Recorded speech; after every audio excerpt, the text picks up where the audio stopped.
Dans une petite ville française, bordée de collines verdoyantes et de vignobles anciens, se trouvait la demeure d'Éric et Marianne. Aux yeux des voisins, ce couple représentait l'harmonie parfaite.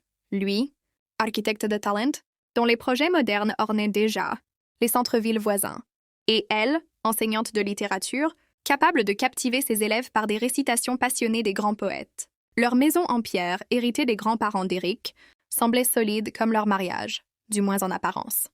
Pourtant, derrière les murs de cette demeure, un vide silencieux s'était creusé. Éric, accaparé par ses chantiers et les attentes de ses clients, rentrait souvent tard, les épaules chargées de fatigue. Il parlait peu, toujours préoccupé par ses plans et ses maquettes. Marianne, elle, tentait encore de maintenir une atmosphère chaleureuse. Repas préparés, petites attentions, questions posées avec douceur. Mais chaque soir, elle se heurtait à des réponses brèves, presque mécaniques. Leur amour, jadis vibrant, n'était plus qu'une habitude rassurante pour lui, et une souffrance muette pour elle. C'est alors qu'entra en scène Camille, la sœur cadette de Marianne. Plus jeune de 5 ans, elle incarnait la spontanéité et la fraîcheur que Marianne avait l'impression d'avoir perdue. Camille venait régulièrement leur rendre visite, parfois pour dîner, parfois pour passer une nuit en amie. Elle disait vouloir aider Marianne, lui tenir compagnie. Mais derrière ces gestes simples se cachait une présence qui illuminait les jours suivants. Marianne tenta de se convaincre que ce n'était qu'une erreur, un moment de faiblesse causé par le vin et la solitude. Mais chaque regard échangé avec Camille, chaque sourire discret, rallumait ce feu interdit. Les visites de Camille se firent plus fréquentes, toujours sous prétexte d'aider Marianne ou de lui tenir compagnie lorsque son mari travaillait tard. Et derrière les portes closes, la complicité fraternelle se transforma en passion clandestine. Pour Marianne, c'était une renaissance. Elle se sentait vivante, désirée, comblée comme jamais. Mais en même temps, une culpabilité dévorante s'installait.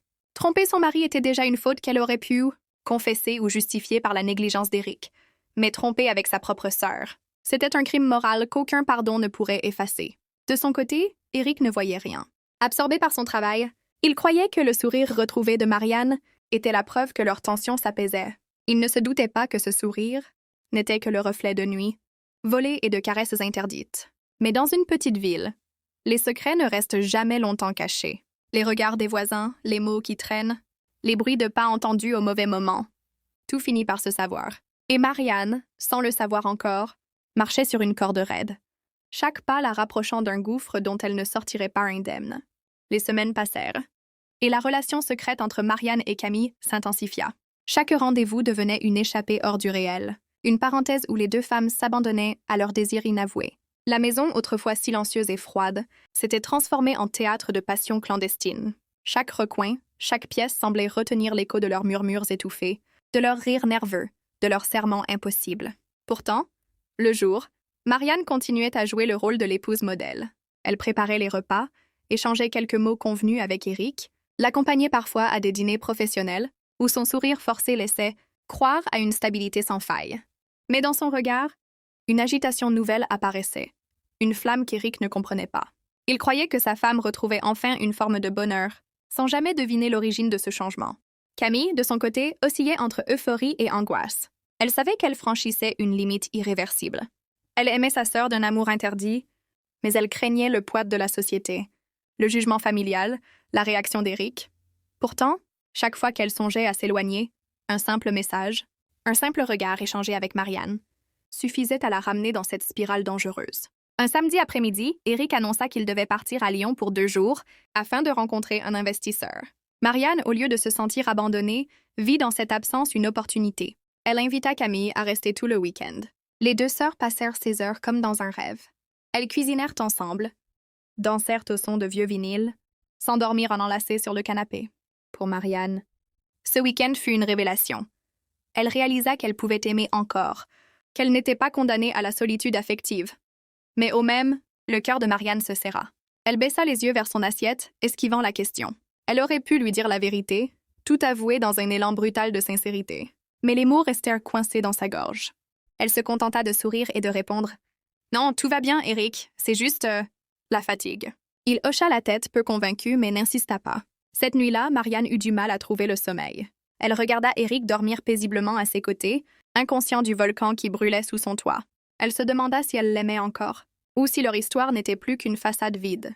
Et dans le silence de la chambre, elle comprit que ce n'était plus seulement une question de passion, mais une question de vérité. car tôt ou tard, quelqu'un parlerait. Le voisin peut-être. Ou Camille elle-même, incapable de supporter le poids de ce secret. Et lorsque ce jour arriverait, leur monde à tous trois s'écroulerait. Marianne s'endormit finalement, les yeux humides, partagés entre l'ivresse d'un amour interdit et la terreur d'une catastrophe imminente. Les jours suivants, Marianne tenta de reprendre une vie plus ordinaire. Elle s'efforçait de parler davantage avec Éric, de partager ses repas sans trop de silence, d'afficher une sérénité qu'elle ne ressentait pas vraiment. Mais derrière ce masque, son esprit restait tourmenté. Chaque fois qu'elle croisait le regard de son voisin, M. Delaunay, elle sentait une sueur froide glisser dans son dos. Elle avait l'impression qu'il savait tout, qu'il n'attendait qu'une occasion pour révéler son secret. Camille, de son côté, n'arrangeait rien. Elle devenait de plus en plus possessive. Ses messages se multipliaient, ses visites aussi. Elle voulait voir Marianne chaque jour, comme si cette relation interdite pouvait devenir une évidence. Mais plus Camille se montrait insistante, plus Marianne ressentait la peur d'être découverte. Un soir, Marianne prit son courage à deux mains et lui dit « Camille, il faut qu'on soit prudente. Tu viens trop souvent. Les gens vont parler. »« Et alors ?» répondit sa sœur avec une pointe de défi. « Qu'est-ce qu'on a à cacher, si c'est de l'amour ?» Marianne se figea. Elle savait que Camille parlait avec sincérité, mais elle portait déjà sur ses épaules la culpabilité d'un double interdit. Trahir son mari et trahir les liens du sang. Pendant ce temps, Éric devenait plus attentif. Il avait remarqué que sa femme recevait souvent des messages et qu'elle s'isolait pour les lire. Une fois, en pleine nuit, il l'avait surprise à sourire seule, son téléphone à la main. Elle lui avait expliqué un soir, alors qu'Éric rentrait plus tôt que prévu, il trouva Camille assise dans le salon, un livre à la main. Marianne, surprise, tenta de masquer son trouble. « Camille passait juste dire bonjour », dit-elle rapidement. Éric sourit, mais son sourire était froid. Il s'assit face à elle et entama une conversation banale. Pourtant, ses yeux ne quittèrent pas les deux sœurs, comme s'il cherchait un signe, une faille. Après le départ de Camille, il demanda calmement « Tu trouves pas qu'elle est un peu trop présente, ta sœur ?» Marianne sentit son cœur s'emballer. Elle répondit d'une voix tremblante. « Elle m'aide. Elle sait que tu es souvent absent, alors elle me tient compagnie. » Éric hocha la tête, mais son silence parlait plus fort que des mots. Cette nuit-là, il ne parvint pas à dormir. Il fixait le plafond, se repassant en boucle chaque détail. Chaque geste, chaque sourire, une intuition sourde l'envahissait. Quelque chose de grave lui échappait, et il se jura qu'il découvrirait la vérité. Pendant ce temps, Marianne, allongée à côté de lui, luttait contre les larmes. Elle savait que l'étau se resserrait, que ses mensonges fragiles ne tiendraient plus très longtemps. Mais comment choisir? Renoncer à Camille et retrouver le vide auprès d'Éric? Ou tout avouer et détruire leur monde à tous les trois? Les ombres du soupçon s'épaississaient, et bientôt, elles deviendraient des éclats de vérité. Les jours devinrent plus lourds pour Marianne. Chaque instant passé aux côtés d'Éric se transformait en épreuve. Elle sentait son regard scrutateur, ses silences pleins de sous-entendus. Elle savait qu'il n'était plus dupe, que ses doutes grandissaient comme une ombre menaçante. Pourtant, elle continuait de jouer son rôle, de préparer les repas, de sourire aux voisins, de prétendre que tout allait bien. Mais derrière ce masque, son cœur battait de peur. Camille, elle, refusait de voir le danger. Elle se croyait plus forte que les apparences, persuadée que leur secret pouvait durer éternellement. Elle appelait Marianne chaque soir, l'embrassait à chaque occasion volée, sans se soucier du monde extérieur.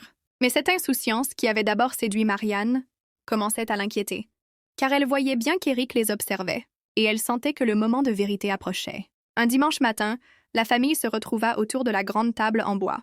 Éric avait invité Camille à déjeuner, comme pour la piéger. Le repas se déroula dans un silence étrange, ponctué de conversations superficielles. Mais à chaque fois que les regards des deux sœurs se croisaient, Éric le remarquait. Soudain, il posa son verre et dit d'une voix calme mais ferme. « Marianne, j'aimerais qu'on parle, toi et moi, seuls. » Le visage de sa femme pâlit. Elle savait. Elle savait que ce moment était arrivé. Camille tenta d'intervenir, mais Éric la fixa froidement. « Pas toi. Tu as déjà trop de place ici. » Après, Éric la fixa longuement, les yeux remplis de colère et de douleur. « Ce que tu n'avais plus? Alors je ne suffisais pas. J'ai travaillé comme un fou pour nous offrir une vie digne. Et toi, tu m'as planté un couteau dans le dos. » Il quitta la pièce en claquant la porte, laissant Marianne effondrée au sol. Dans les jours qui suivirent, la maison devint un champ de ruines émotionnelles. Éric ne parlait plus. Il se contentait d'errer, le regard vide. Marianne tentait de lui parler, mais il l'ignorait. Camille, quant à elle, suppliait Marianne de fuir avec elle, de tout abandonner. « On n'a plus rien à perdre, disait-elle. Pars avec moi, laisse-le. » Mais Marianne était incapable de choisir. Elle aimait Camille d'une passion brûlante, mais elle ne pouvait pas renoncer à toute une vie bâtie avec Éric. Elle se sentait piégée, déchirée entre deux mondes. Une nuit, Eric rentra plus tard que d'habitude. Son visage était marqué par la fatigue et la rage contenue. Il s'assit face à Marianne et dit d'une voix glaciale: « Tu crois que je vais te pardonner?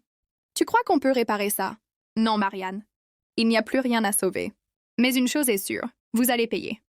Toi et elle. » Ces mots résonnèrent comme une menace. Marianne comprit que l'homme qu'elle avait connu, tendre et passionné, n'existait plus. Il avait laissé place à un étranger, un mari blessé prêt à tout pour se venger. Et dans ce silence lourd, elle réalisa que le pire restait à venir. Depuis cette nuit glaciale où Eric avait prononcé ces mots menaçants, Marianne vivait dans une angoisse constante. La maison, jadis un refuge, était devenue une prison où chaque pas résonnait comme une condamnation. Elle observait son mari avec la crainte qu'il explose à tout moment. Son regard, autrefois distrait par le travail, était désormais fixé sur elle, scrutant chacun de ses gestes comme un juge attendant la preuve ultime de la trahison. Camille, de son côté, refusait d'abandonner. Elle multipliait les appels, les rendez-vous clandestins. Mais Marianne, terrifiée par l'attitude d'Éric, commençait à s'éloigner. Elle avait peur, non plus de l'opinion publique, non plus du voisin curieux, mais de son mari. Elle le sentait capable de tout. Un soir, Éric rentra plus tôt que prévu. Il avait ce regard dur, cette froideur qui glaçait le sang. Il posa son sac sur la table et dit simplement: « Ce soir, on va mettre les choses au clair. » Marianne, les mains tremblantes, tenta de se justifier encore. « Éric, je t'en supplie, écoute-moi. Ce n'était pas contre toi. » « Assez, coupa-t-il. Tu m'as déjà assez humiliée. Devant les voisins, devant moi-même. J'ai cru être un mari, et je découvre que je n'étais qu'un fantôme dans ma propre maison. » Il fit une pause, ses yeux se voilant d'une lueur sombre. « Mais tu sais ce qu'il y a de pire, Marianne? Ce n'est pas que tu m'aies trompée. C'est que tu m'aies remplacée par ta propre sœur. » Ces mots transpercèrent Marianne comme des lames. Elle tenta d'approcher, mais il recula, les poings serrés. Le lendemain, Éric mit son plan à exécution. Il invita Camille à la maison, sous prétexte de vouloir discuter calmement. Marianne, affolée, tenta de l'en dissuader, mais il resta inflexible. Camille accepta naïve, pensant peut-être qu'Éric avait enfin décidé d'accepter leur relation. Lorsque les trois se retrouvèrent la dispute éclata, violente, déchirante. Les cris traversèrent les murs de la maison. Le voisin Delaunay, une fois de plus, écouta en silence, témoin invisible de la tragédie qui se jouait sous ses yeux. Lorsque le calme revint enfin, tout avait changé. Camille quitta la maison en larmes, jurant de revenir chercher Marianne. Éric resta seul dans le salon, les mains tremblantes, fixant le vide. Et Marianne, effondrée, comprit qu'elle avait tout perdu. Son mari, sa sœur, et surtout, l'illusion d'un bonheur qu'elle croyait possible. Dans la petite ville, les rumeurs ne tardèrent pas à circuler. On chuchotait dans les rues, on échangeait des regards entendus. La maison parfaite n'était plus qu'un champ de ruines morales. Marianne, enfermée dans sa culpabilité, errait comme une âme brisée. Elle avait goûté à un amour interdit, mais le prix à payer dépassait tout ce qu'elle aurait pu imaginer. Et dans le silence oppressant de la maison, une certitude s'imposait. Certains mensonges ne peuvent jamais être effacés, et certaines trahisons condamnent à une solitude éternelle.